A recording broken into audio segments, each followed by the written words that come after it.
My name is Eric Noble. I am a designer, writer, playtester, etc. on High Winds, which is a Sky Pirate tabletop RPG. High Winds is I'll give kind of the high level overview, and then I know that you play like a lot less tabletop than I do, so I'm sure I'll leave some gaps here where you're like, what the hell does that mean? And we can kind of peel those back, and hopefully by the time we take those layers off, everyone will know a little bit more about what I'm talking about. Also want to give the disclaimer, like, yeah, me, I probably could count on one hand how many times I've played TTRPGs or how Sure. much No, that's great. knowledge I This will have give me it. some good perspective as to like where our gaps are and what we're telling people about our game too. For I feel like sure. I'm very insulated in the community, right? You know, it's like game dev. Sometimes you get stuck in like your little small world and you're like, well, everyone that I'm talking to knows what I'm talking about. And then you step back and talk to someone who's not in that bubble and you're like, oh, I've completely left them in the dust. So, That's true, but I mean, um you do speak to a core audience and you kind of still need to focus on them. So if like you're not sure. necessarily trying to convince new people to pick up tabletop games, but if you actually also manage to do that as a corollary, that I think is still a gain for you. Yeah, no, I think it's a net positive for the hobby and for our project. And actually, we are aiming to be like an easy to pick up RPG in the sense that like if you've never played an RPG before, we're not trying to be like a tutorial into the hobby necessarily, but we want to be something that someone who's never played the genre before can also pick up and play. So I do think it is good to consider that audience, even if obviously the brunt of our especially early funding is going to come from veterans of the hobby. So our RPG in particular is a little bit different than like the ones that you might have heard of if you're very outside of the circle, right? So like everyone has probably heard of Dungeons and Dragons, is the big tabletop RPG, the one, if you've heard of any of them. And we do have some similarities with them in that like you still roll dice and you still have a character sheet and stuff like that, but we're also very different in that we consider ourselves rules light. So there's a lot less math and a lot less stats and stuff like that to track. And there's a lot more consistency between our phases of gameplay. So D&D can play very differently if you're playing like combat versus like role playing versus other things. There's a lot of different systems that come into play that are very situational, and we tried to peel a lot of that back and be a much more approachable and consistent game. So we're a sky pirate adventure. It's kind of post apocalypse. So the clouds have descended over everything that's not a mountaintop, and people take airships from city to city in the mountaintops. And this world is kind of finding its footing after the apocalypse. So no one's really panicking about like, hey, what's going to happen anymore. Everyone's kind of settled into this world again. Similar to like the first two Fallout games, I feel like are a lot different than the later ones, where like civilization had kind of rebuilt at that point. It wasn't just like these sparse little settlements and stuff like that, but there was like people with functioning factories and stuff, and that's kind of where our world Astra is in High Winds. So it's post-apocalyptic, but kind of after the specter of all of the fear has died down and people are just trying to live like normal lives again. Right, but they are still kind of stuck on these mountaintops. Yeah. So there is a cloud line, and we will talk a little bit about like what happens below that cloud line, but we do want to leave a lot of that a big mystery and kind of encourage players to discover their own definition of what that might look like. Mm. And that's one thing that I think that we can talk about at some point is kind of the big differences between designing a video game where you have to program every scenario in, right, and a tabletop RPG where we give you the tools in the world and we say now you tell your stories within them. Um, but the especially the first kind of phase of content that we're focusing on is this very above the cloud line. Everyone lives in these mountaintops. It's not a super rapidly changing landscape. So there are some post-apocalyptic games. Shout outs to like Wild Sea, if anyone plays tabletop RPGs, where it's kind of similar. It's a post like climate collapse game, and the world shifts rapidly. So like these spires of land will pop up, and people will swarm to them as like a safe place, and then they'll start crumbling and go away. Our world's much more stable than that, much more consistent. And we're trying to kind of tell the stories of people who, especially in this post scarcity era, there's like or I guess in this world of scarcity, there's this empire that has like this iron grip over the world, And your player characters, we encourage people to be kind of the pirates that stand up against those forces, right? So that's kind of what we're trying to tell is yes, like the world has fallen apart, things are not great, but there are people out there who still care for each other and band together and try to carve out this world of concern and compassion in and amongst all these bad circumstances. Hmm. So there was an empire that kind of maybe was justified to come to power because the situation was so bad. This whole like authoritarian Yeah, regime so I could think show up. yeah, it is necessary, right, for like some sense of structure, especially in a very chaotic world, to Yeah. like shepherd people out of like this darkness. So I think that yeah, especially if you ask the Empire, they probably think they're very justified in what they did to like get this power. But we're definitely trying to tell the story of people kind of rising up against the establishment as well. You know, pirates are typically a very like anti-establishment type story. So like the Empire maybe started well intentioned and started within scope and has kind of become this authoritarian, overreaching organization. And just like any other tabletop RPG, you can tell the story of someone within that empire. Like you could be an empire soldier if you wanted to, and there's nothing in our system that stops you from doing that.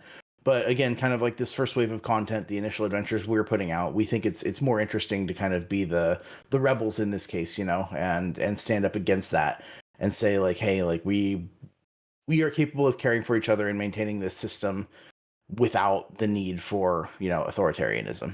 Yeah, I mean, I think it's also more fun to play the rebel. I'm maybe just from my perspective. Maybe biased, but yeah, we do Yeah, too. a little biased.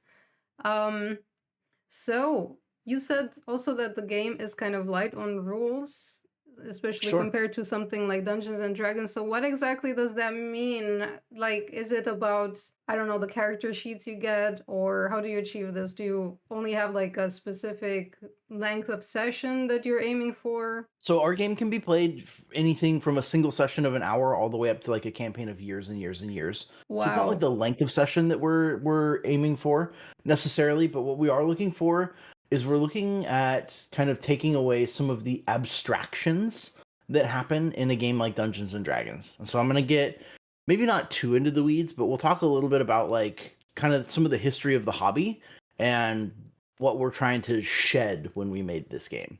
Mm-hmm. So Dungeons and Dragons is a game where in especially in modern versions, so after Wizards of the Coast took over the game in the 90s, they started doing these things called derived stats. So when I make a character in Dungeons and Dragons, my stat might be like a 17, right? I might have a 17 strength, and that's really good. An average human like you or I would be like a 10. So when you roll to do something with that strength, instead of doing something with that 17, you actually look that 17 up on a separate table, and then that table tells you when you roll, you add, you know, 3 to your roll. And so there's kind of this layer of abstraction where we go from here's my concept of my character, they're very strong, to here's a number that represents that. But then that number gets abstracted away again in another layer, and it becomes a modifier. And we didn't really like that. That's a lot of kind of cognitive overhead to wrap your head around when you're trying to learn a game. And I think having taught a lot of people RPGs, one of the trickiest things about teaching them something like Dungeons and Dragons is saying like, okay, we're going to write down all these numbers and then we're kind of going to ignore them for the rest of the game and you're going to think about these other numbers instead.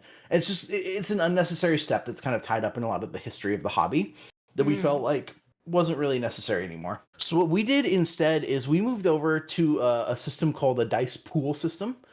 So instead of adding or subtracting these modifiers based on how good you are, you just roll more dice the better you are at something. So if I am trying something and I'm really, really bad at it, I might only roll 1 die. But if I'm really, really good at it, I might roll for a starter character like 3 or 4 dice. And that might go up to even more as this character gets better. And then the numbers on those dice either add or subtract from your success. So you're never doing anything more than just like adding very small numbers at a time to get to your success. So there's this RPG system called Fate that we based our game off of, where basically it's played with dice that just have pluses and minuses on them, and you roll, you know, 4 dice, and you add the pluses and you subtract the minuses, and then whatever that comes out to is like your target number. We're very similar to that still. We wanted to encourage success a little more often than Fate, So we have modified their dice system just a little bit to make it even more common for you to achieve what your character is trying to do, because we think that players often come up with the most interesting stories and we want to empower them to do what they want to more often than not. You don't want it to be an easy cakewalk, but more often than not, you want them to succeed at what they're doing. But it keeps it a lot more simple than like rolling a bunch of stats and then looking at a table and then using that table to determine a modifier and then rolling a different dice than you did to roll your stats and then adding that number to that dice. It all got a lot convoluted, kind of quick, and we wanted to be a lot more simple than that. Yeah, I think that's part of what kind of puts me off from tabletop RPGs. One of basically the fact that you have the numbers that have to relate to some stats, and then you always have to calculate how much that translate into success or failure or so. Yeah. Like I guess I never really liked that system. However, I guess where I'm still confused is you still actually um do you still also have a starting like value that these dice that you roll add up to, or do you just look at the values of the added dice pool and that just kind of, if it crosses a threshold, you succeed or not? Like, does it deal at all with thresholds like that? So there are still thresholds, yeah. So the game master is still the one who is kind of in charge of how difficult or easy this task might be. They're the one who has either read the adventure or maybe even written the adventure if you're playing a homebrew campaign or you're playing with one of the designers. They're the ones who kind of know the story that they want to tell. So it wouldn't make a lot of sense, right, for you to walk up to, let's say, like a small rat and try to hit it and have that be just as easy to hit and kill as like a giant decked out like soldier in armor with a weapon and stuff like that. So it's the job of the game master to figure out on a scale of, and our game uses a pretty small scale compared to Dungeons and Dragons where the numbers might be somewhere between like 1 and 30. We say on a scale of typically like 1 to 4 or 5, how hard is this thing to do that you want to do? So let's say we're walking up and we're trying to just kill a rat in a dungeon, very basic RPG quest. That might only be a 1 to hit it. So then we roll all these dice and we add or subtract those failures. And as long as that positive negative value is 1 or higher, then you've succeeded at what you're doing.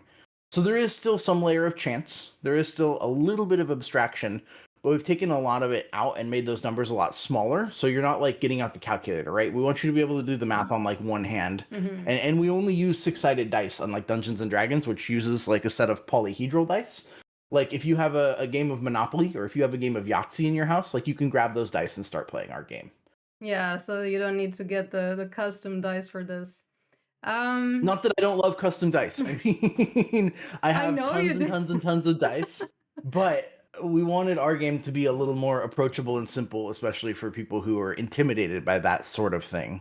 Gotcha. But side question, how many custom dice do you have in your collection? Oh no, you can't ask a man something like that.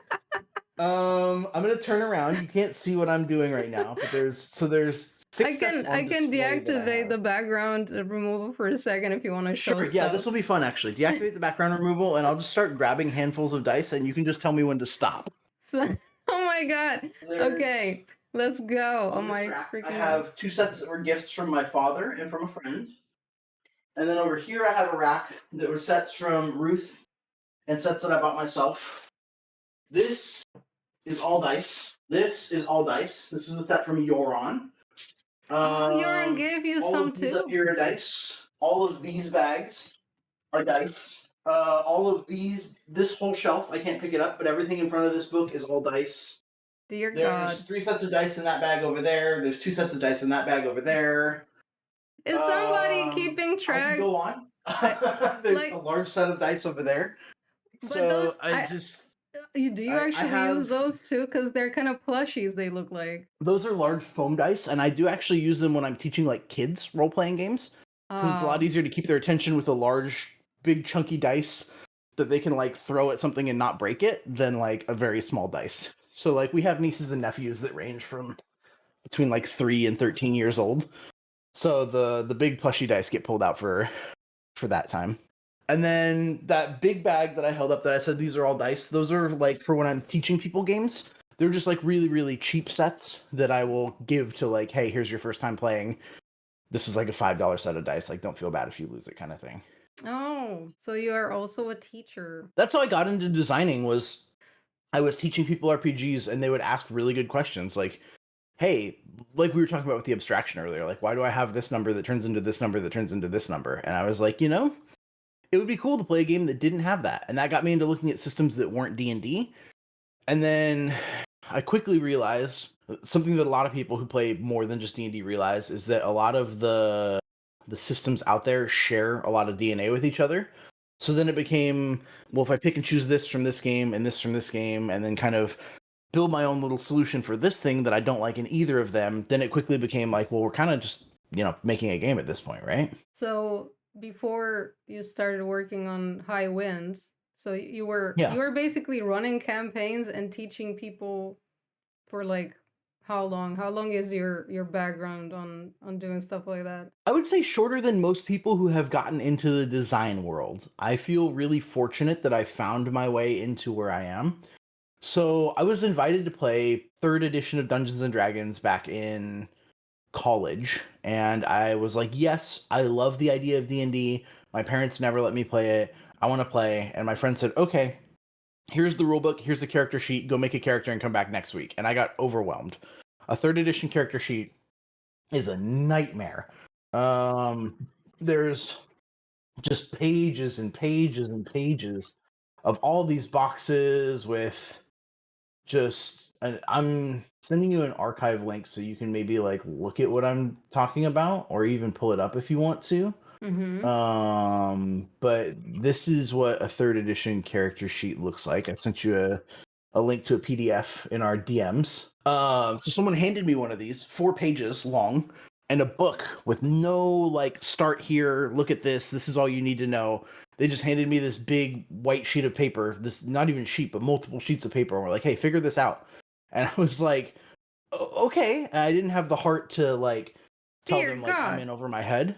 4 pages. Yeah, it's a mess. No, I can't. And so I went home and I basically like tossed around ideas for what would be cool in my head as a character, looking at like the classes and the races in the book.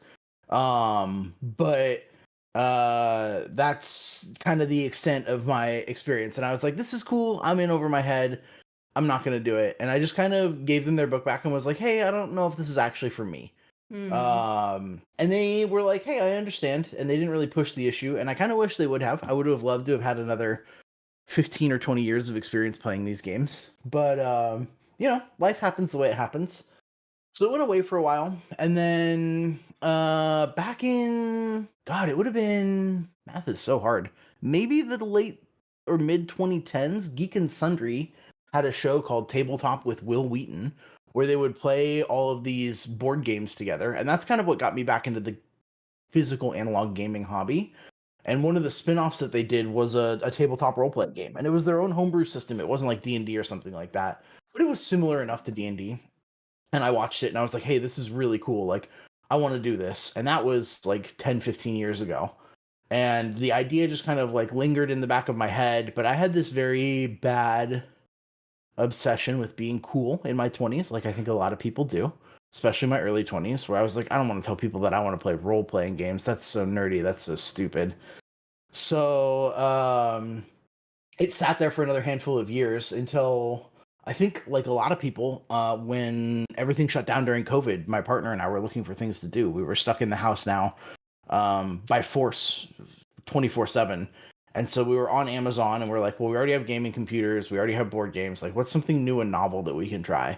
And I was like, well, I've always wanted to do this Dungeons and Dragons thing, and I know that you're not as nerdy as I am, but like, if you'll hear me out, like, we can try it out. And so we bought the starter set, the Stranger Things box set.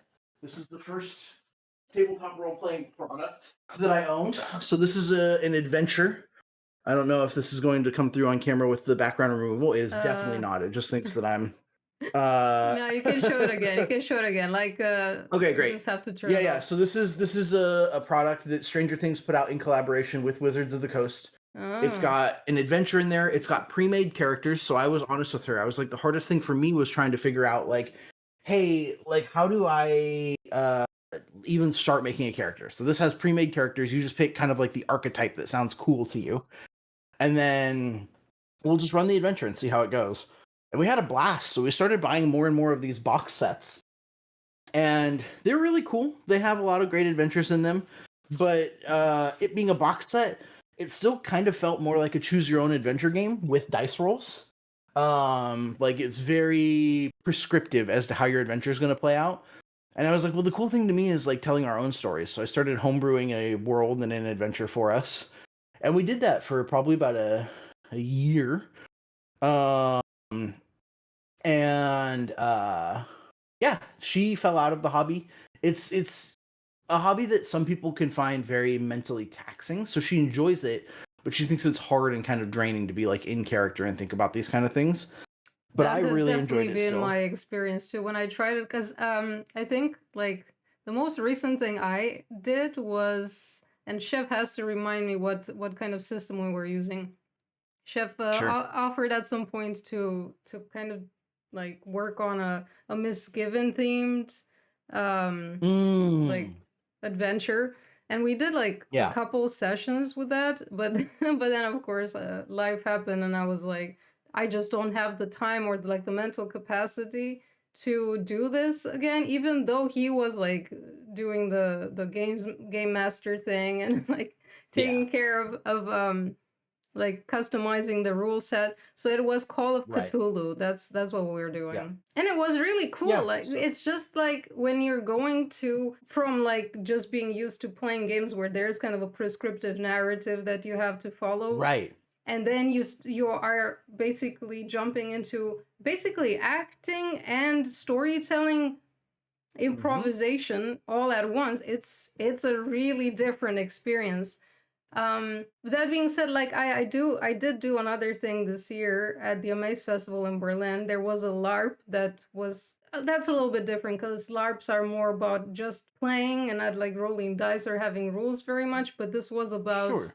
playing a LARP with some torn up photographs that had some people in them that actually like the person who designed that game had found these torn up family photos actually in her Yeah. grandmother's attic, and the grandmother never wanted to explain what they were. Actually, Chef also played this game because we had to team up. It was a workshop, and you basically had to role play who you thought those people were in some of these photographs, and just kind of be like different members of that family and kind of come up with the reason why in the end those photos were torn. That makes sense.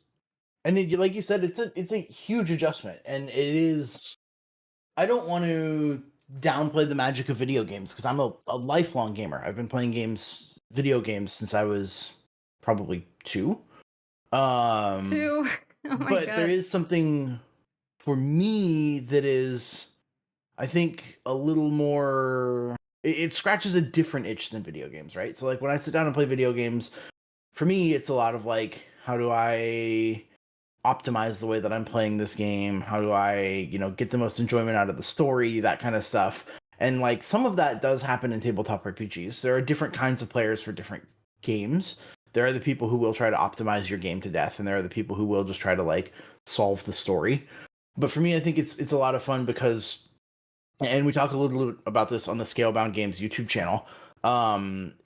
I think everyone who's played video games for more than, especially narrative games, for more than like a year of their life has probably had this experience where they get to a situation and they're like, "That's so stupid. I would never have done this that way." Right? Like, why did this character act this way? I just wish that I could go change X, Y, Z. But it's a video game, so you can't. For And like sure. tabletop RPGs take those rails off and they put you in a situation where you say like, oh, okay, well, like, and I use Cyberpunk as like an example in our games. Like there's a character who dies in Cyberpunk 2077 that you absolutely cannot save.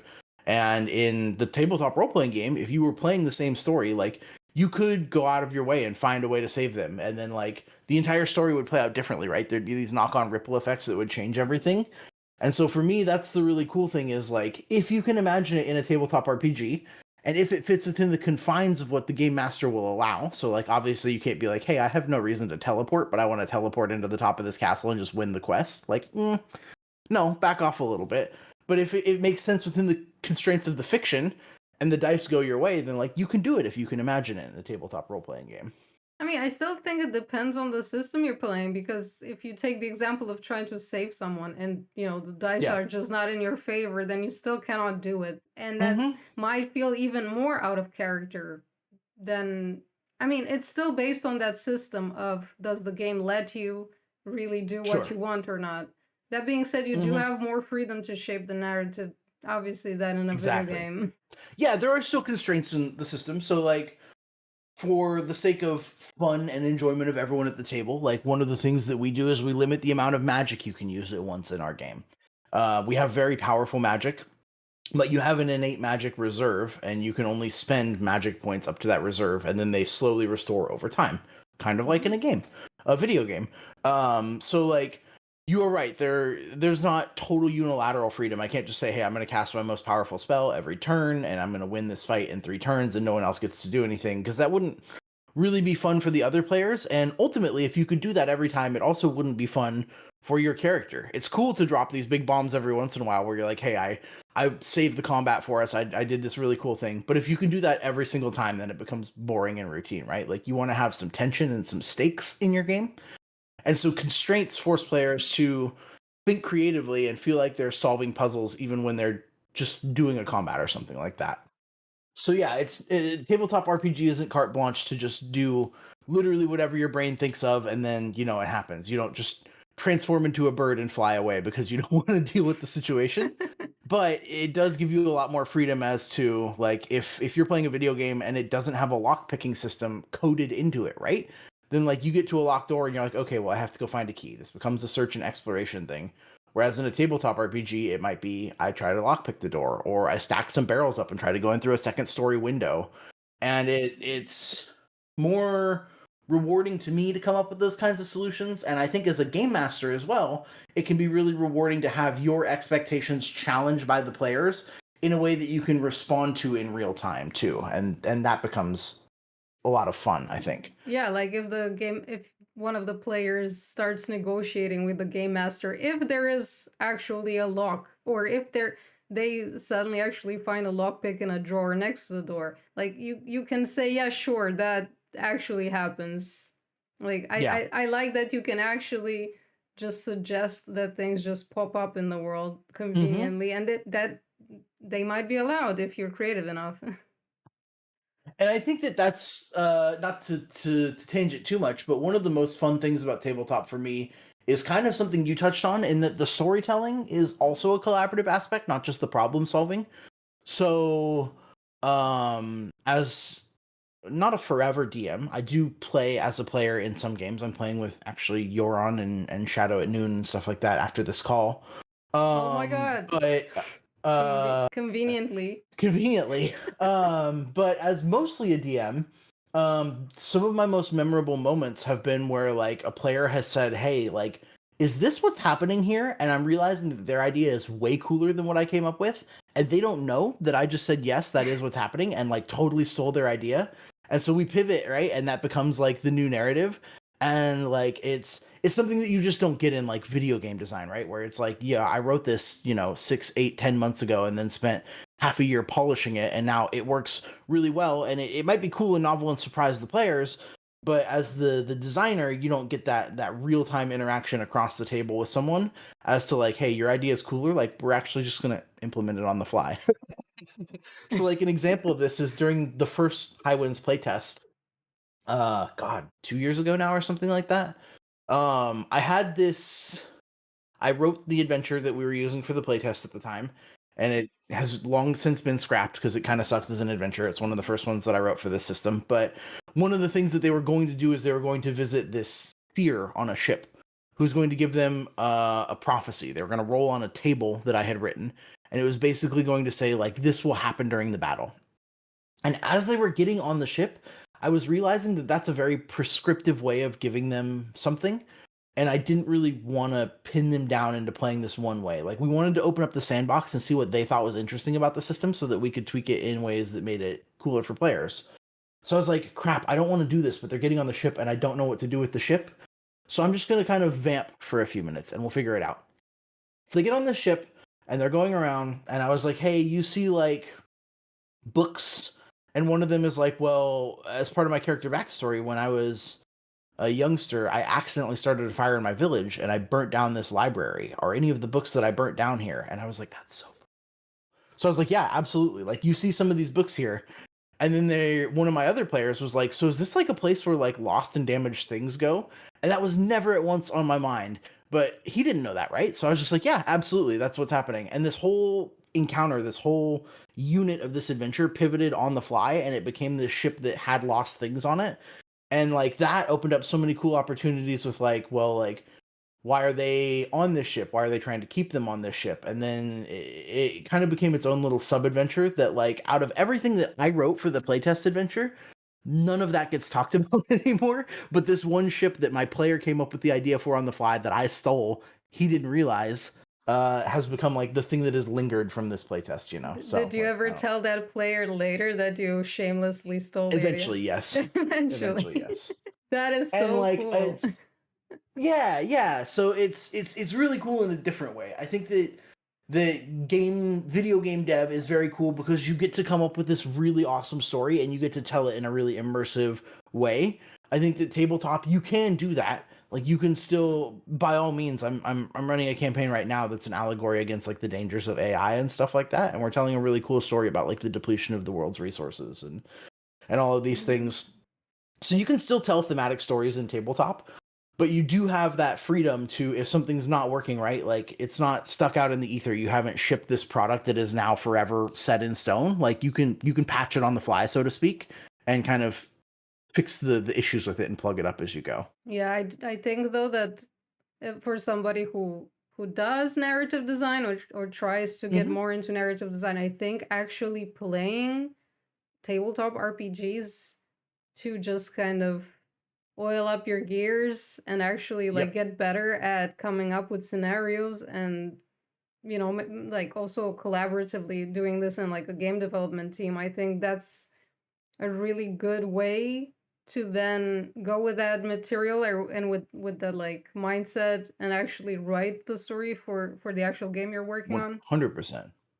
Yeah, big example of that was indie darling and now controversial business mega flounder, Disco Elysium. Like that started as a tabletop RPG that the two founders of Zaum played together, this world that they had built, and they played games in it for years and years and years and years, and they found this through line that they really liked, and they adapted that from their tabletop game into a video game, and it became a phenomenal success. And Yeah, then like I wonder capitalism if the happened. fact that it started, because that's actually the example I was thinking of. I wonder if the fact that it started kind of like an TTRPG world and campaign system is also what allowed it to flourish into such a rich world and concept. Like maybe there's Absolutely. something to that, you know?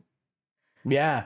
Yeah, it gives you a chance, like Chef was saying, to try out a lot of things too, right? So like a tabletop adventure, like we were talking about earlier, can be as short as like a single session, right? Like I've got this really cool idea for this arc in Misgiven. I don't know if it's gonna resonate with players. I'm gonna find 3 or 4 people that I trust in my circle that narratively go for the same feeling that I do, and I'm gonna throw it on a table and we're gonna play through it. And if they think it's cool, then we're gonna keep it. And if not, then we scrap it, go back to the drawing board, you know?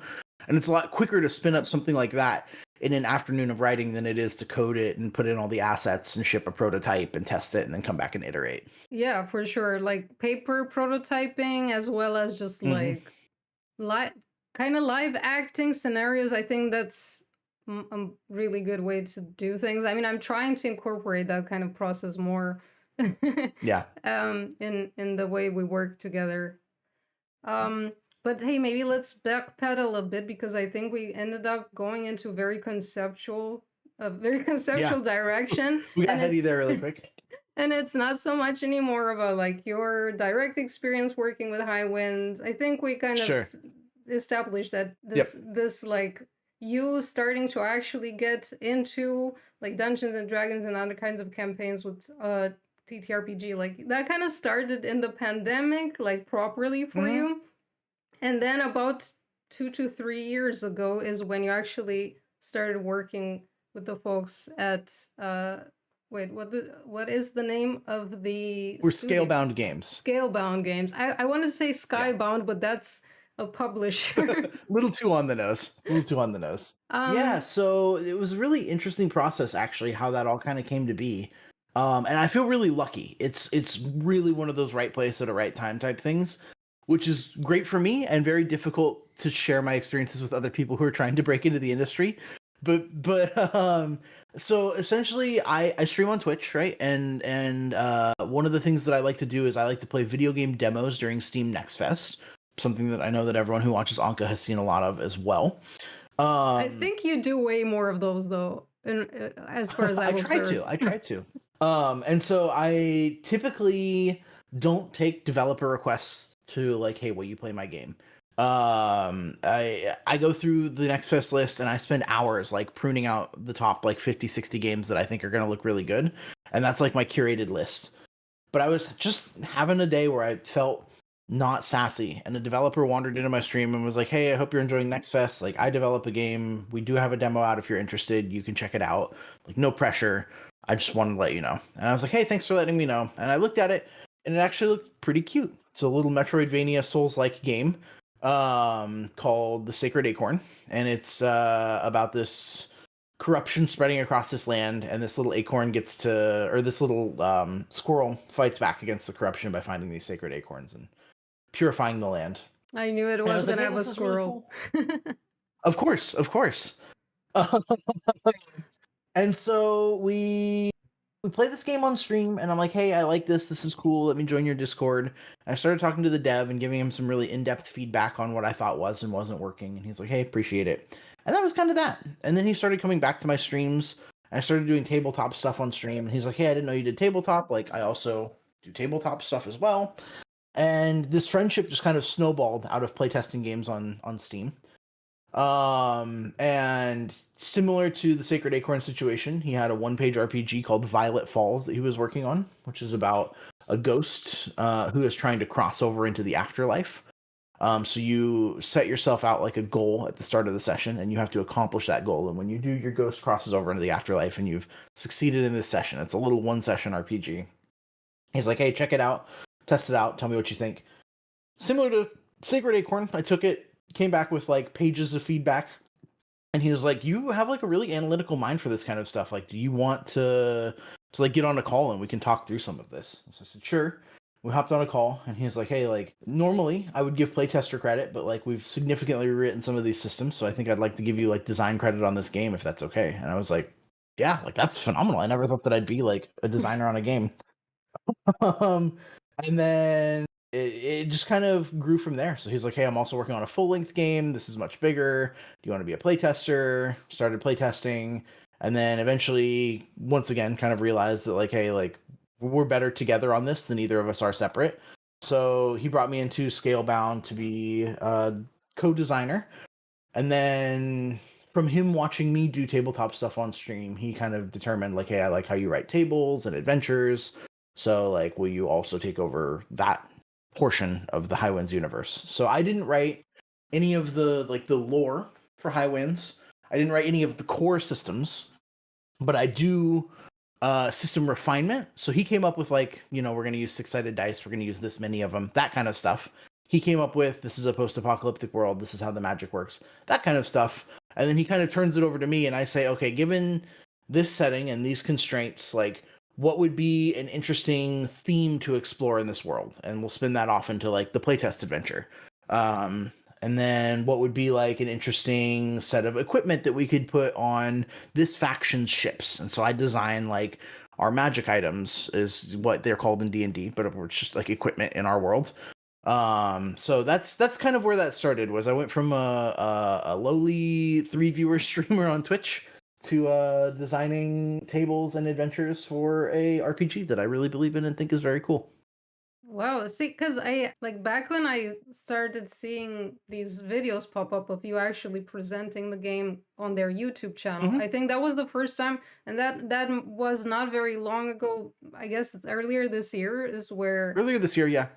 you started making these videos, and that's where I actually learned from that you had started doing stuff like that. So for me, it was like a total Sure. shock. Like I didn't know how it started, and it's Yeah. interesting to know that this actually kind of goes back like 2, 3 years ago. Yeah. Yeah. Whenever Next Fest started, it was the very first Next Fest that we met at.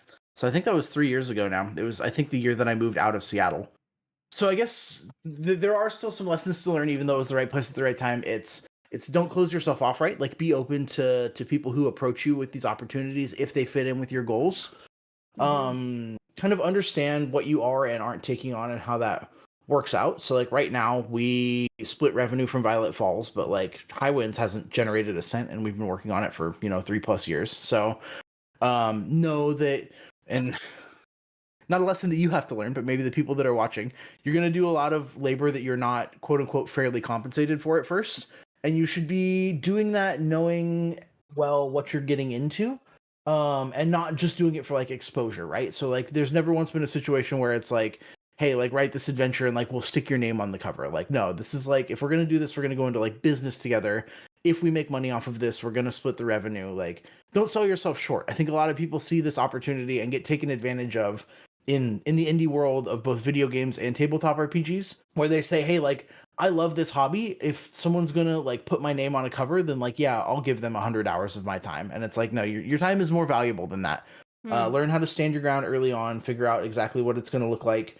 I'm not saying that you have to like sign a contract before you even talk to someone about like what you're going to be doing for their game, but you need to get agreements in writing at some point along the way that Oh like, yeah. hey, if I'm going to dedicate my life to this, if I'm going to be traveling to conventions for you and doing social media movies for you and all this stuff like that, like that this isn't just me helping you out, right? And then once everything's squared away and it does look like it's going to work out, then hit it hard as you can without burning yourself out. So I think that finding that line is kind of the third magical ingredient that I'm still working on myself. I'm currently actually off of my day job, which is a corporate office job, You because know, of like mental health stuff, and it's been good working with who I'm working with because my RPG boss is very understanding about that kind of stuff. So, Yeah, you kind of like answered setting those already all the boundaries. questions I was gonna ask you because like I did have questions like, are you still doing your day job right now? Like how much Yeah, time are you actually absolutely. investing into the campaigns and the design work that you're doing? And yeah, of course, like the fact that you actually do have kind of like an agreement written Yep. and signed and like that what is the payment or the reward of you doing this sort of Hmm. thing. Like I think I definitely do not think that anybody should do any like intense labor like that Right. for the exposure. Definitely do not do that.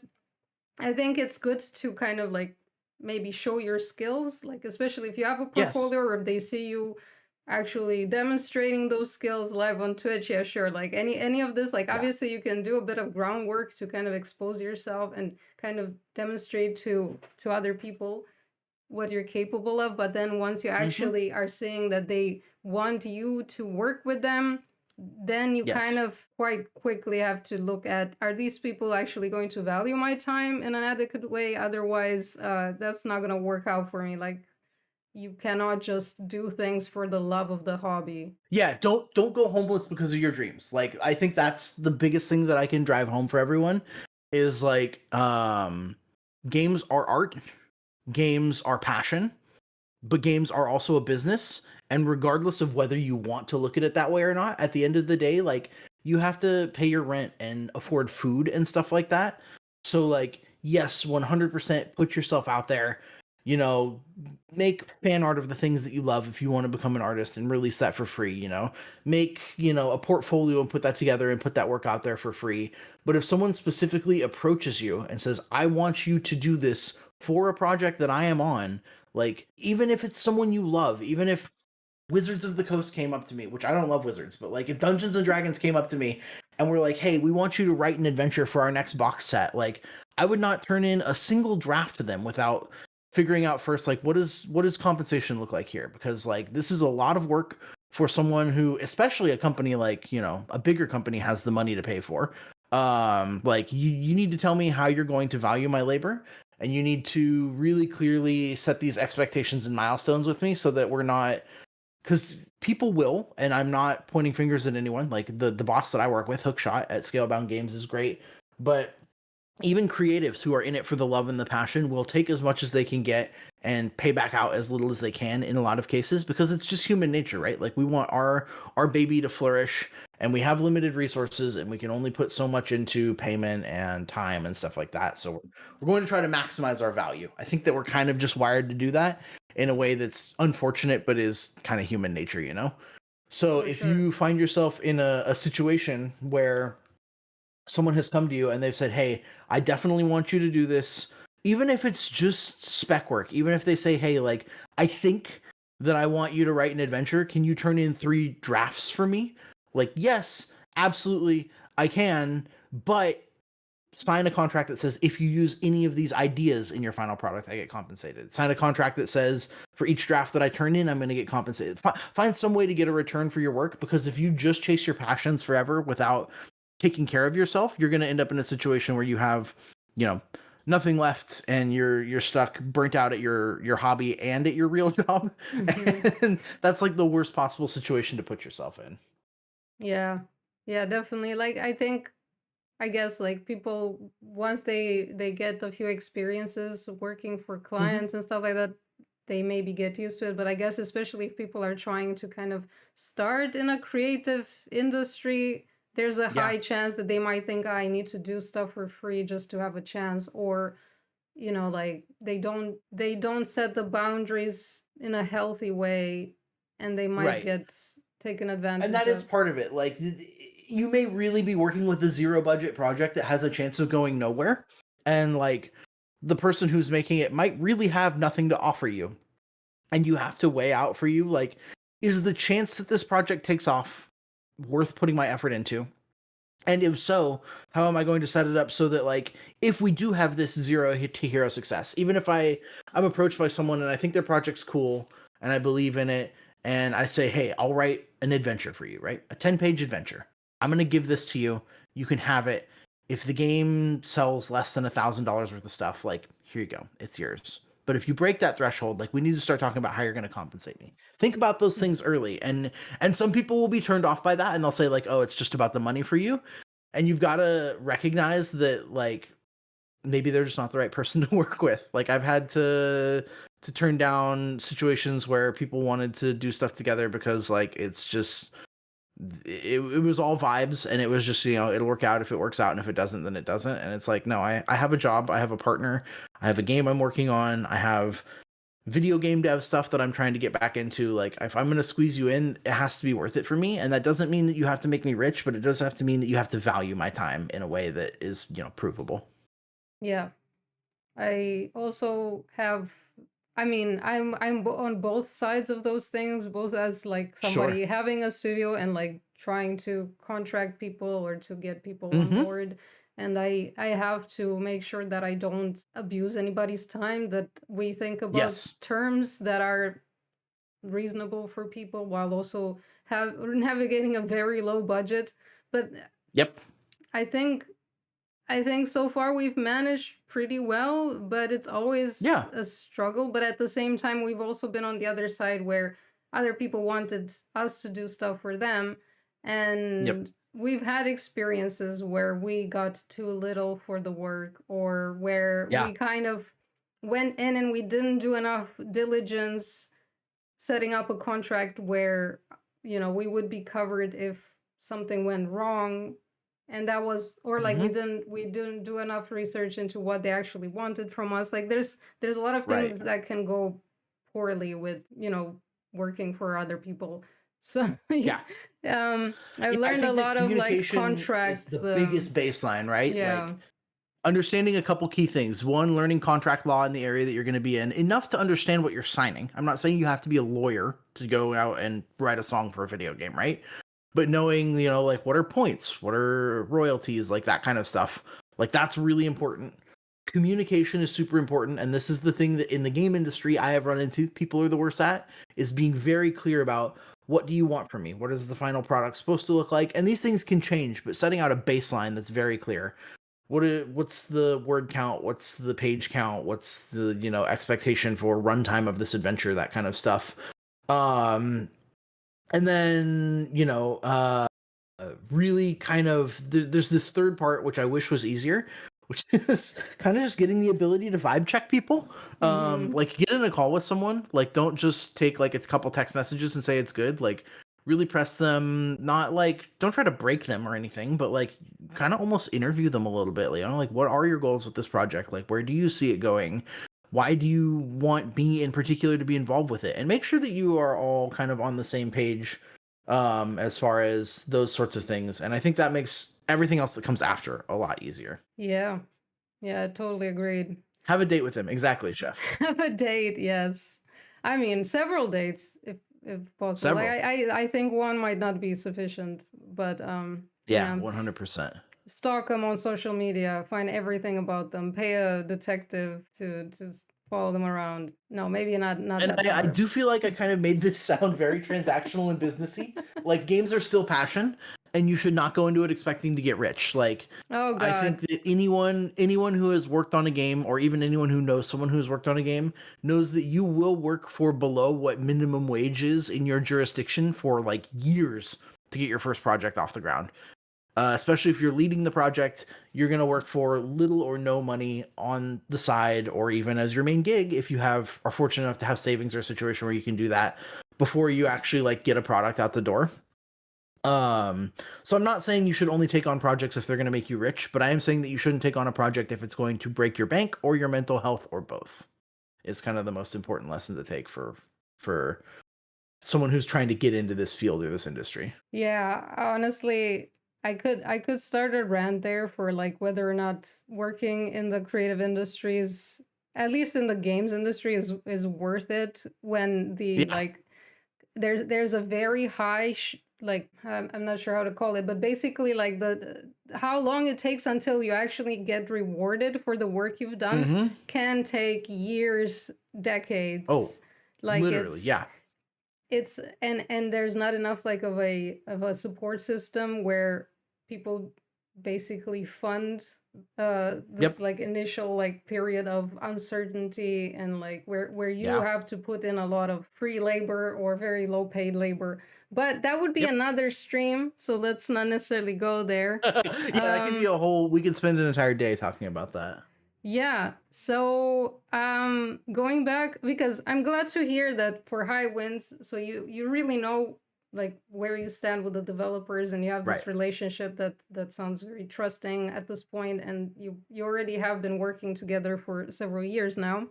Mhm. Um, so now I'm seeing that you've been running a like you've been building up towards a Kickstarter campaign that Yeah. is still not live yet. That's your Right. next goal, right? The studio's next goal to actually start a Kickstarter. Yeah. So that's kind of the. I guess there's no end goal with a product like a tabletop RPG because it's a living thing that can be revised and new editions can come out and stuff. But the ultimate goal is that we'd like to put out a retail product that we ship initially through Kickstarter and then potentially even pivot to like an actual retail chain. The next step in that chain is getting our playtest out. So just like, you know, you might demo a video game, we're going to release a packet where people can download for free limited version of High Winds with an adventure that I've written and how to GM section that Hook and I have written together, and then the character creation and the lore and stuff like that he's put together. So it'll be And a is limited this version of the final book. Go ahead. Yeah. no? I'm just trying to understand because I also don't really know how this distribution works for tabletop Sure. RPGs. Is this supposed to also run through the Kickstarter or through another platform? Like, do you basically plan to provide, let's say, like an ebook with Yeah, it'll be an ebook, essentially a PDF. It'll be linked the on the playtest? Kickstarter page. So to get people to pre-save the Kickstarter, we want to. This is little baseball talk, but we were talking about what's the best way to get the playtest out there. I'm like, oh, we can put it on Discord, we can put it on the website, And we decided that sending people to the Kickstarter to download the playtest is going to get them to scroll past that, hey, please save our project button. That's a one-click save that is non-committal. It just sends you an email when the project comes out. But behind the scenes, the more pre-saves a Kickstarter gets typically correlates to the better the Kickstarter does in the long run. So the idea is that we are going to, and I don't know that we've publicly announced this date, so hopefully Hook's not listening, but September 19th is Talk Like a Pirate Day, and we're a Sky Pirate RPG, so we're targeting September 19th, Talk Like a Pirate Day for our playtest release right now. That's in less than 2 weeks. Yeah, don't remind me. Jesus. You've It's got already a fire little. under your ass right now, and you're not even, you're just mentioning it. Yeah, well, so we've kind of kicked around a couple dates at conventions to other people that we've missed. So it's not hard and fast. Like we're an independently published game. If we miss that date, we miss that date. Life goes on. But we really do think it'd be fun to put out our Sky Pirate RPG on Talk Like a Pirate Day. I agree. So gonna link it on the Kickstarter. People will be able to go there, download a packet. It's a cut down version of the full rules, cut down version of the full equipment list, a cut down version of the lore, and then a complete adventure that's designed to take about an hour to complete. It's the one that we've been running at conventions lately. Oh, It's so all people about have been playing it already in person. yeah. So we've been doing public convention tours in Australia and the Pacific Northwest because that's where the two designers are located. We've been taking the game out. It's in, I would say, a good spot as far as being ready for the playtest to release. The stuff that we're working on are kind of like fine tuning and polish and stuff like that at this point, but like the core is there. So like just this past week I was at PAX. We did a day of unpublished game testing there at the PAX Unpub program. And so we're taking everything that we've learned from especially hitting like conventions this last year. We've been going pretty hard since March, compiling that into the playtests and then hopefully dropping that on the 19th for everyone to get a chance to test the game with. It's going to have complete rules, so even if you don't have someone who's familiar with the game, like, Hook or myself, you can download it and like anyone can play it. Again, we're trying to be like friendly to everyone's first RPG. So like if you're like, oh, I'm kind of curious, but Dungeons and Dragons scares me, we're telling people like you can even come check this out and hopefully you'd enjoy it. Yeah, Sounds like it'll be really cool. It's gonna obviously have like the art assets stripped out of the book. We don't want to give too much of that away. That's gonna be part of like the full color, like beautiful, printed pages and glossy paper and everything like that. But the core mechanics and everything will be there. But then how do you achieve a playtest version that doesn't have all the rules and mechanics already included? Because that sounds tricky to me. It's a very fine line to walk. So we want people to be able to play test. And there's a couple ways to go about this. Different games have done different things in the past. So like some games will only give you pre-generated characters. They won't give you the character creation rules. They'll say if you want to learn how to make a character, you got to buy our game. We didn't really like that approach because we think creating characters is one of the most fun things about it, and it gets people excited to play the game if they're playing this thing that they've spun up in their mind. So we are including the character creation rules. Another thing you can do is you can limit the amount of progression that's available in the playtest. So like our game goes up from level 1 to 10. We're targeting looking at maybe only like the first 3 or 4 levels in the playtest. If you want access to the higher level progression, then you'll have to buy the full game. What is Not progression including by all the levels? arts. What is the progression Yeah, so by experience levels? and levels. You improve like your stats as you go up over time, so you'll be able to roll more dice and do better things, and then you'll also improve like your ship and your crew without giving away too much. So there will be a little bit of each of those in the playtests, but we're not giving you like the full gamut of everything from 0 to 100 for all of those. So that's part of how we incentivize people to still buy the book even though they have some of the basic rules. And then the other part is tabletop RPG people love their art. So like we have some teasers of art on our website and on the Kickstarter.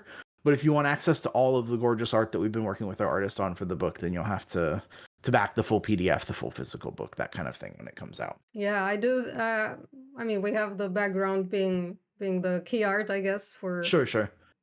So yeah, the art style is very pretty. You can already see that. Yeah, we like it a lot. That's the city of Nakir that you see behind you there. It's kind of a trading market town. It's so there's like a central hub for the empire, and kind of the farther physically you get away from them, the less their grip is. And Nakir is kind of halfway in between. So there's like Empire presence here. There's enough to keep it interesting and scary. You're going to still run into some tense situations, but it's not like, completely run by the Empire. So, with the pirate ships that you're going around, I guess the Hmm. further in you go, the more dangerous it is for you to be caught. Is that like kind of part of the? Yeah, so it's we wanted more than just a binary system where it's like, hey, we're more or less dangerous the closer you are to the core of the empire. So there are other factions as well. There are like blood pirates who are simply out to just murder and kill. There are sky dogs who Mm, just want cargo, and they're out here to try to take some of the stuff from your ship, but they'll leave you alive like if you cooperate with that kind of stuff. So it's a very faction based world. There's a lot of different places you can go to that have different varying levels of danger, and I think that that's one of the fun things about an RPG like this is like you can tell the story that you want to. If you find blood pirates repulsive and you don't want to deal with the murdery, killing spree guys, then like just don't throw them in your game or put them in an area where they're not listed as in, the lore of the world. mm-hmm. One of my favorite areas, and an area that we'd like to explore more if the Kickstarter does well, I'll put it that way, is down on like the southern reaches. There's kind of almost like a rural jungle type area where like magic is a little more potent and people aren't really sure why. So like that area doesn't really deal with any of the factions at all. It's just a cool like mysticism and like, jungle biome, which doesn't really fit in with kind of the rest of the world. So there's a lot of different sandboxes that we give you to play in and kind of give you the freedom to determine like, do you want to do this high stakes, if you're caught you're in trouble type thing, or do you want to have a little more chill adventure where you're just exploring and looking around, or do you want to maybe try to dive below the cloud line and figure out what happened to the world before everything descended? Like we give you a lot of these breadcrumbs and then try not to be too prescriptive with how you chase them down. Yeah, that's really cool. Though having options between these settings and kind of like difficulty levels or like who you might Yeah. encounter, that's really really interesting. Yeah, it's really dynamic. I think that you can't be everything for everyone, and that's another important lesson that you learn really quick when you're trying to design a game. But we do want to try to give as big of a sandbox as possible to people, so that if they don't like one aspect of it, they don't have to engage with it. Like you're not going to get away from airships and piracy in our game. We're a sky pirate RPG, but like if you want this very bureaucratic political thing, then you can play in the areas where the empire are really well established, and you can try to be a diplomat and like work your way up and do like be a fixer and find people jobs. Or if you just want to go out and like hunt ships down and steal their cargo, you can kind of live on the rim where there's like less of this protection and it's a little more wild west. So Yeah, like you there's don't have options to out be there. just a pirate. It Hmm. can be any, let's say, component in the social system that is based in this world. Exactly. Yeah. Exactly. Hmm. I think I mean, from my side, I'm kind of out of questions. Okay. So maybe I would open it up to people in chat now. Like if you guys have more specific questions that you want to address to Noble, like maybe we or first, I mean, of course, I can still say, was there anything else that you wanted to plug or like explain? And if not, we can take the questions. No, I think that we covered a lot of kind of what we're talking about. So, yeah, I think that if you're scared or worried about playing an RPG, but this has sounded interesting, I would encourage that you check out the playtest. I'll make sure and let Anka know when it launches, so she can let y'all know as well. I promise we're less intimidating than something like the Dungeons and Dragons character sheet that we looked at earlier. A little more Yeah. straightforward. I would say super appreciate your support and a follow on the Kickstarter. That helps us a lot. If you are like, hey, that game you were talking about earlier, Violet Falls, sounds really cool, and you just want to hunt your friends and you don't really care about Sky Pirates, that's like available right now. So if people want to check that out, Scalebound uh has Violet Falls available. That's really That's good. I a actually wanted to know where these games are available, so good that you're dropping the link. And they yeah. also So had we're on the itch. Acorn one. Yeah. So we're on itch and Drive Through RPG, which are kind of the two big user generated content sites for tabletop RPGs. What is this one? My boss prefers drive-through RPG because it's a Drive-through. little more established with the community. I don't necessarily see eye to eye with drive-through RPGs politics, so I don't push them as much. Oh, Um, so I'm an itch.io guy, but if you are a drive-through RPG guy, our games are available there as well. Sacred gotcha. Acorn isn't a scale-bound product, but it is one of Hook's products, so he'd love for me to show that off as well. If people are interested in This Is How I Met Hook, you can check that out. It's a Metroidvania Souls-like adventure game, and that's Mm-hmm. kind of what we have cooking right now. We have a couple other things in the fire that we're not ready to announce yet, but this isn't the only thing. Like all our eggs aren't in one single, games basket. There's a couple small and big projects that we're working on, kind of related to this world as well. That I'm hoping that we get to pursue after this one, or in lieu of this one, if it doesn't quite go as planned. But in general, like if you want to keep up to date with any of that news, um, the Scalebound or the High Winds RPG website is good, or there's a Discord that I can drop an invite link to as well, where you can keep up with our projects. Right here. So, your biggest influence this game, what's exciting when you look at other TTRPGs if you do for research? That is a fantastic question. So, influences for the setting, pretty straightforward. Treasure Planet, Skies of Arcadia. Like those two are the big ones where we're like, hey, these are really cool. Like airships, kind of futuristic but not futuristic, kind of steampunky. So we were talking about like, hey, if we could create a game where you are empowered to be in one of those universes, but obviously legally distinct. What would that look like? And that's Skies what of Highwinds Arcadia spun out of. is Skies an of actual video Arcadia. game, though, right? It is a video game, yeah. But again, it's very, because it's a game, it's very prescriptive in the one story that you have in that universe. There's only been one game in that setting, unfortunately. So we wanted to really like look at if we could boundary break that game. Like what would it look like if you stepped outside of this box, right? Mm-hmm. So those were settings wise the biggest influences. As far as mechanically, I talked a little bit earlier about how this is a derivative of the Fate system that we've modified pretty heavily. So the Fate system is low math, it is easy, it is D6s, so you only need, again, like standard board game dice.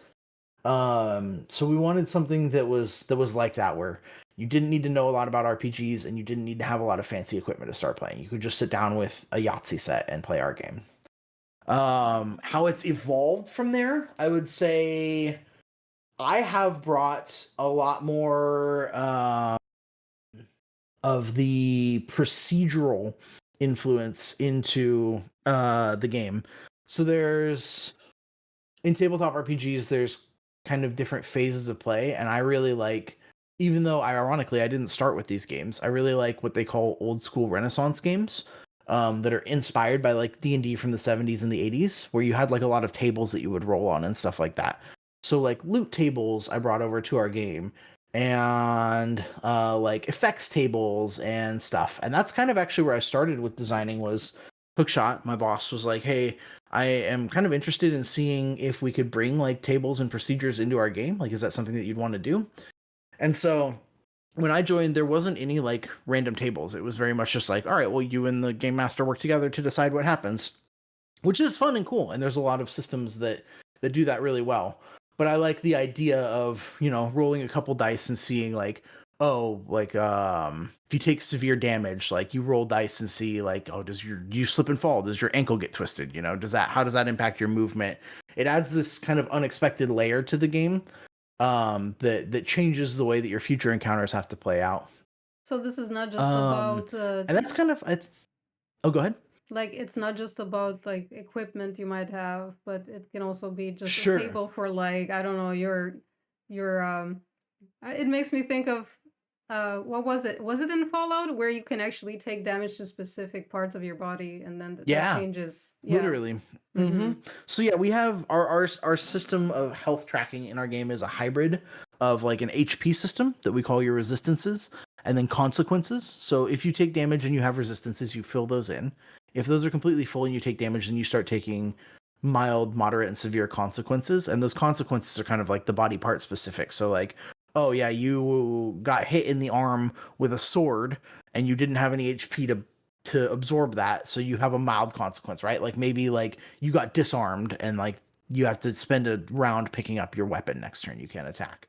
And then, oh, I took a cannonball to the knee and I had no health and I had a mild consequence. Now Oh, maybe it like twisted my ankle and now I reduce my movement until I just get a a chance twisted ankle from a cannonball to the knee. I don't know about that, but okay. to. You have to Got a stretch your knee of imagination a steel. little bit to make this works. Okay, but yeah, no, So yeah, I tables get the and idea. procedural stuff is kind of what I helped bring over to the game. A lot of equipment ideas. So like we knew we wanted special equipment that modified how the ships worked, but it wasn't something that a lot of work had been done on yet. So I would just sit down and crank out like 5 items a night. And then I'd sit down at the end of the week and say, okay, I've got these 25 items to look at. Like, what are the 3 best? And we'd like throw those into the book and kind of iterate on those and stuff. So that's what I brought over. And then Chef also asks, what do you find exciting when you look at other TTRPGs if you do for research? And this, I could spend a whole stream answering this question. I will try to keep this one concise. I look for, so for me, even though RPGs are a game, and I think that this will resonate with Anka because you do design narrative games, they are for me a way to convey a theme or a concept or a story that I want to tell. And I don't just mean a plot, right? I don't just mean like, hey, we all got together and we killed the dragon and we came back. But I mean like an actual life lesson. So like I was talking about my current campaign of Daggerheart is an allegory for AI. It's about how people discover this magic that pollutes the water around them when they use it. And the more they use it, the less water they have access to. Oh And so wow. finding games that use their mechanics and their setting to tell a story is what's really exciting to me. And figuring out how they do that and kind of picking it apart and then looking at how we can take that and the themes that we want to share with High Winds and make our game a better and more telegraphed game with that is the kind of things that I go into when I look at another game. So like I think games that do that really, really well are The Wild Sea, if anyone's looking for a new cool game to play. I think that Inevitable is a really cool game that does that really, really well. I think that Daggerheart does that really, really well. And then I think ironically, like Dungeons and Dragons, for all the love that it gets, is not a system that really is set to tell a specific story, right? Like it tries to be really generic and its mechanics are heroic, but aside from that, they don't really like convey, like anti-authoritarianism or like they don't really take a stand. They try to be a very generic template for people to put their stuff on, and the more RPGs I play, the less interesting I find that. What about Dungeons and Dragons I do you cannot think? hear you. Oh, there you are. Oh, oh, was that That was weird. some? You cut out for just a second. Oh, okay. Moving on then. I'm glad it didn't last. So, why do you think that Dungeons and Dragons doesn't lend itself to something more, I don't know, like imparting some kind of or like letting the players kind of role play through some situations that kind of help them, I don't know, like gain life insight, let's say. So I think that you can do that with Dungeons and Dragons. I think it doesn't do that by default. So I think it puts a lot of the effort and the impetus on the game master to really do that. So Yeah. I think that it's a very open and I think it's by design. I'm not saying that they tried to do this and they failed to do it when they set out. I think by design Wizards of the Coast is a very apolitical company that doesn't want to take a stance on things. And so they're not going to write a game that's like, hey, like this stand in for, I don't know, like Elon Musk is poisoning the water in this small town. So like you've got to stop them from like doing that. They don't want to take on that kind of controversy. So they by design made a game that's very generic. It has good and evil in it, but even the concepts of good and evil are very abstract in this. They're very black and white. There's not like a lot of nuance in that sort of thing. Mm-hmm. And the adventures that they publish are very, some of them do a pretty good job at telling like a thematic story, but a lot of them are just like, hey, go find a couple MacGuffins, kill the big bad, and you've won. So I don't think that D&D is bad at telling those kinds of stories because it failed at setting out to do what it wants to do. I think it's actually bad at telling those stories because it did exactly what it wanted to do, would just be as blank of a slate for people to impose their ideas on top of. Whereas something like High Winds has a much more specific and strict setting. There is an empire that is authoritarian, and you are a pirate that is pushing back against that empire, right? So the stories that you tell are inherently going to lend themselves towards an anti-authoritarian bent, towards David and Goliath type narrative, towards a rebel type structure. Or like the Wild Sea is one that I mentioned earlier. It's about climate change, but like the climate won and humans didn't, so the planet has been taken over by like these large giant trees, and like you now have to find a way to live at their whim instead of us trying to make the world fit our whims. And so its setting and its design inherently tell these stories that something like D&D just isn't structured to do. Yeah, I like the idea of the tables turning on humans and just, Love it. we're getting what we had coming for us, to be honest. That's inherent. Yeah. Any other questions, chat? Except I used to be a sky pirate like you, and then I took a cannonball to the knee. That's not really a question. Exactly. That is important though. I will try to sneak that into an NPC's line somewhere. No, I actually really dislike referential humor in RPGs, but I have made that joke several times just at conventions and stuff like that. Yeah, I was thinking it's giving a you little can't Daggerheart. escape it Yeah, fully. Daggerheart is currently my favorite RPG that I am not working on. So if you see a little bit of influence from Daggerheart spill over, it's because I'm obsessed with it right now. Oh, I'm just putting all of these in my search engine so later I can read about them. I'm just, You like got a lot of just- catching up to do, Anka. I do. You do. But yeah, actually, like I'm kind of excited to maybe. How many people do you need in order to play the playtest? Because I'm thinking maybe So you I need get a little group for at least 2 players, because you need someone who's running the game and you need someone who's playing the game.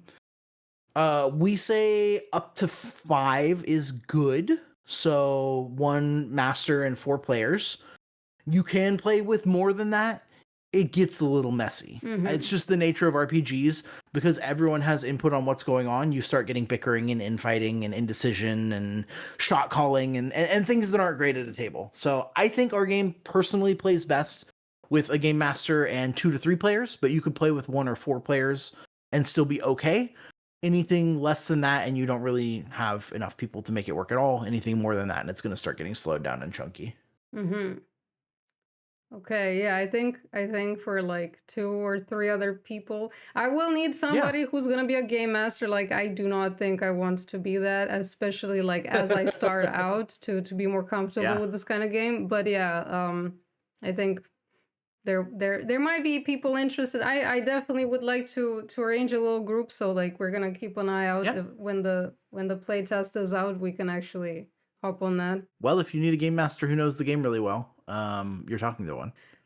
I didn't want to like force you to like take up that because you already have so much to do. But like if you're offering, then No, absolutely, I'd love to. In fact, and this is maybe a little non-high winds plug here, but starting in November of this year, I'm going to start pivoting to more tabletop content on Twitch with other content creators. So, playing High Winds, playing Daggerheart, playing Dungeons and Dragons, playing Wild Sea, that kind of stuff can't reveal any names yet because everything's still kind of up in the air, but bigger creators than myself have signed on, which I was kind of shocked and surprised to hear. So that's awesome. If you want to play some High Winds with myself and maybe some other cool streamers, then let me know. Yeah, I mean, I am definitely very interested, but at the same time, very intimidated. Then the more intimidated, the more you're saying like, yeah, it's also gonna be like bigger channels or stuff like that. But it's gonna be all their first times playing too. Like you're in good company, so okay, okay, then that you gotta let go of those inhibitions a little bit. Yeah, no, that makes it a little less intimidating again. Well, And we do have like a YouTube channel that talks about like the intro to how to play our game and what role-playing games even are if you're not familiar with them. So those are the videos you were talking about popping up on your YouTube feed earlier this year. I'll drop a link to that in the chat really quick as well. So the videos But do we show you playing, doing the like part of the play test as well, and explaining kind of how to get into the hobby, right? Yeah, so we talk about what we have out now is like stuff on like what is an RPG, like how do you write an adventure, how do you know when you've written enough. We do have a playtest actual play on the website, which is like us playing through not the adventure that I wrote, but an adventure that my boss wrote. It uses so that was geez, over half a year ago now. So the rules have changed a little bit, and we're working on getting a couple more out to coincide with the playtest later this month. Yeah, the site currently is languishing a little bit because I've been very sick. I'm off work right now in my main job trying to recover. But we do have a how do you create a High Winds character video. I have the script and the recording done for how do you make a ship, and then we're gonna Oh, do that's like how cool. does like combat and stuff like that work, and all that will coincide with either the week of the launch of the playtest or shortly thereafter. So if you have never played a game like this before, or you are a little nervous, you can go and watch these little 10-minute videos, and they'll tell you like, okay, so if you're trying to do ship combat for the first time, like this is how it works. Don't worry about it. We'll walk you through it, type of a thing. Yeah, that's very reassuring to me at least. But yeah, so let's keep an eye out. Hopefully we'll keep our fingers crossed that you guys make it and actually release the playtest in 12 days, like you said.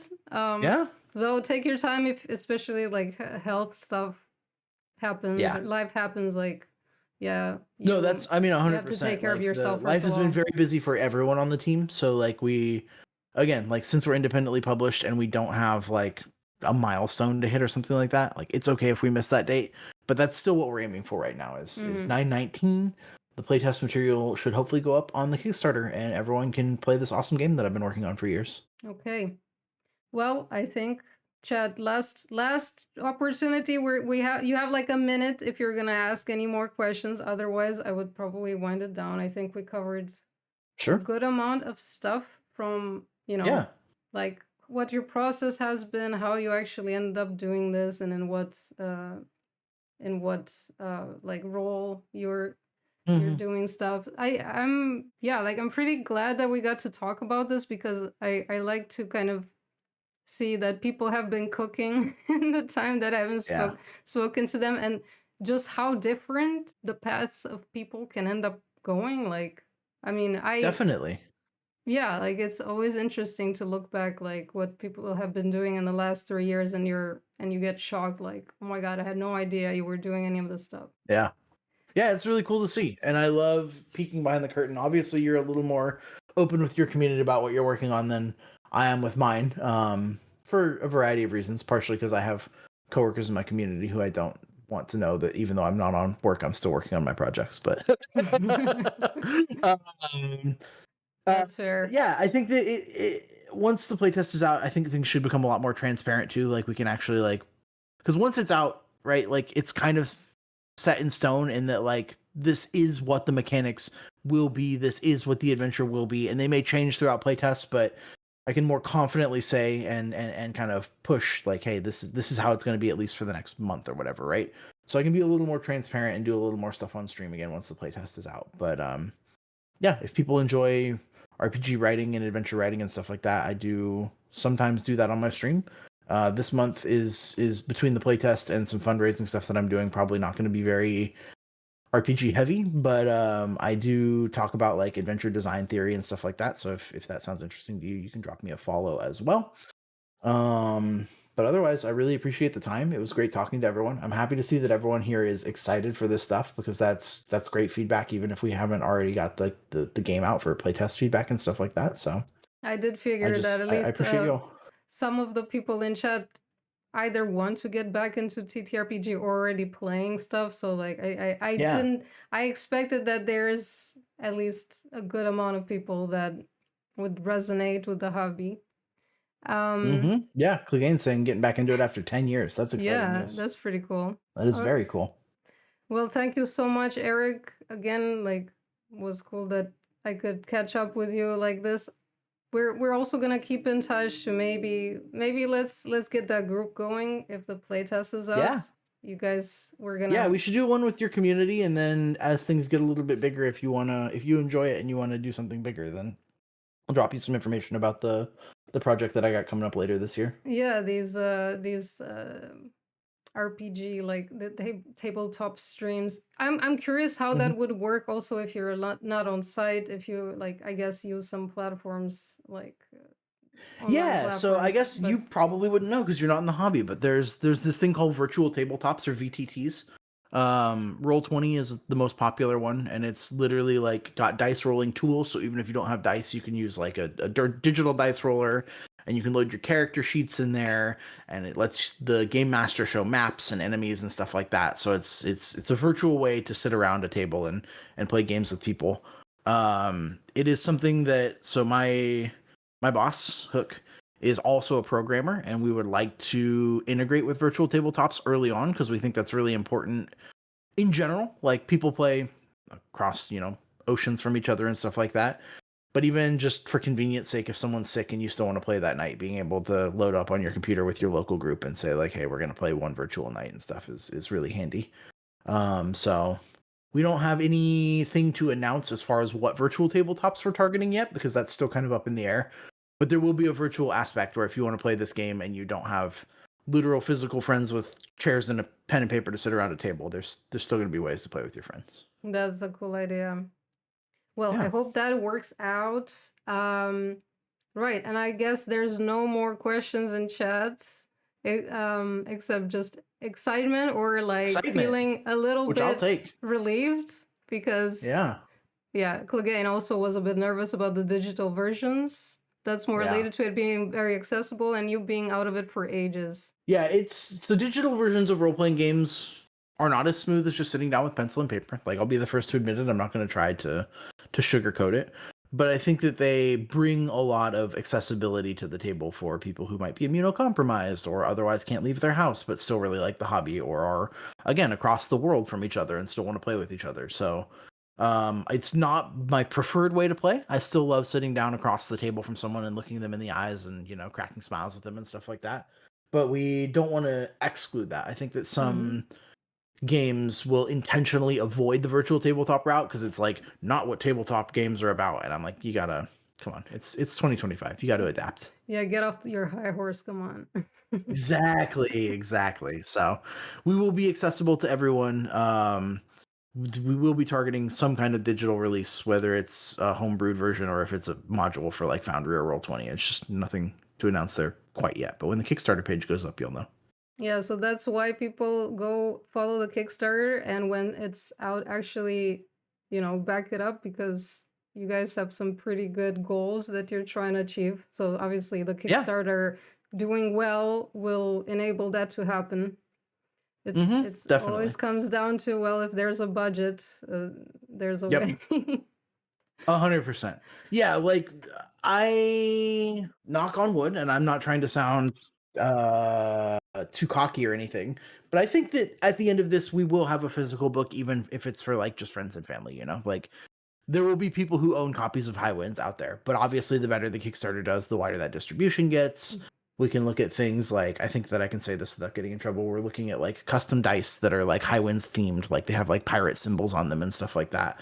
The virtual tabletop stuff, expanding like the world adventures and stuff like that. So just like any Kickstarter, the better it does, the more stuff we can offer you. But even if it's just a matter of getting a book into our friends' hands, like that's a win for us. I do agree with the hell yeah. Like the stretch goals sound exciting, Yeah, that's for sure. But we'll keep in touch. Thank you again, and I'm gonna look for somebody to raid while I let you go. sounds good. Thanks everyone. Good night. Take care. Bye bye. Oh my god, why am I? Oh wow. Well, I'm here twice now.